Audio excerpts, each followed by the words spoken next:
Scott Ludoff owns and operates Scrappy Pappy's Recycling in the city he grew up in, Wheeling. He accepts a long list of items at his single-stream recycling facility. So we get rid of probably 30,000 pounds of all your cardboard and plastics in that. All the other stuff within that week is all your glass, your metals, other materials. But that equals 50,000 pounds a week we do. Residents of Wheeling have been sending about 1,000 tons of waste to landfills every month for more than a decade. Recycling hasn't really picked up as a social norm in the city of about 28,000 people. Ludoff wants to change the status quo.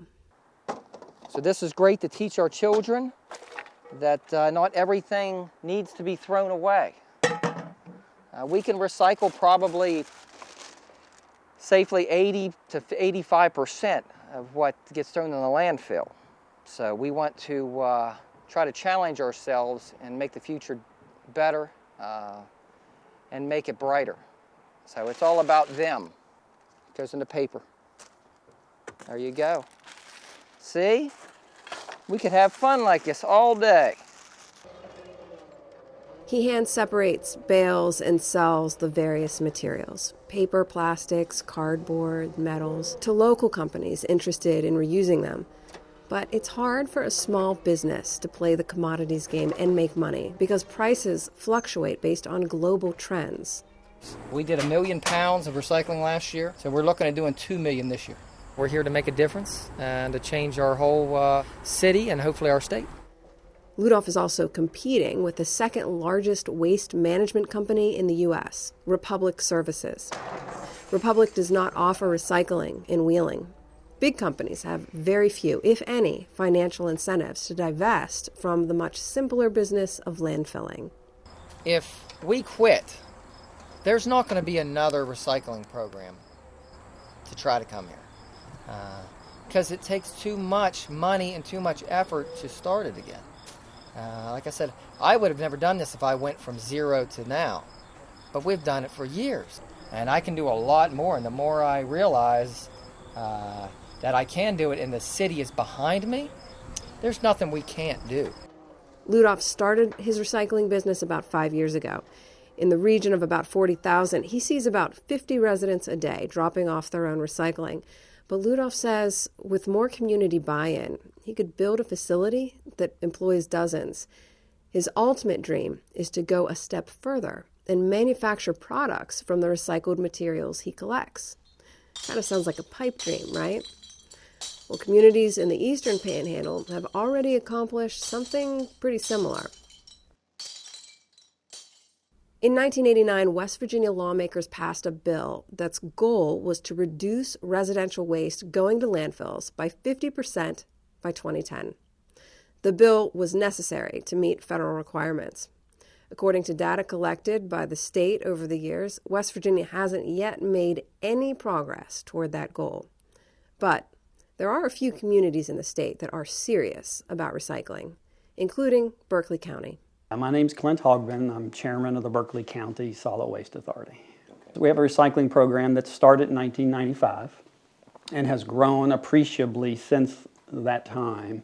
Berkeley County recycles a wide spectrum of commodities, from glass and electronics to paper, plastic, and metals to yard and food waste. We have almost an individual market for each one of those items.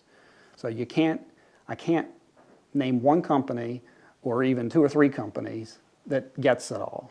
Berkeley County's Solid Waste Authority also partners with a local residential waste hauler, Apple Valley Waste. That allows for curbside services for the public. John Decker is the managing partner of Apple Valley. Generally, it is not an extremely profitable venture, but there is a cost avoidance when it comes to landfills. You know, when you look at landfills, they will likely be an intricate part of the solid waste circle for a long time. But what we want to try to do is move them to the back of the line instead of the front of the line. So instead of the material finding a landfill first, after being processed, recycled, etc., that it finds the landfill last, the residuals, what's left over. And so that's our goal. And like Scott Ludoff's dream of taking recycling a step further toward repurposing, folks in Berkeley County have made that a reality. They're achieving the goal by investing in a company called Ensorga. So it's kind of the next step. So after you recycle, you have what's left over, right, that was not recycled by the homeowner or separated at the curb. So you have what we would call today as MSW. And that material has traditionally only been able to be landfilled or incinerated. And what Ensorga presents is an opportunity to do something further and reduce that volume even more before it ends up in a landfill. So the Ensorga process is a very simple, that's one of the things that attracted us to it. It's a very simple, very environmentally friendly process.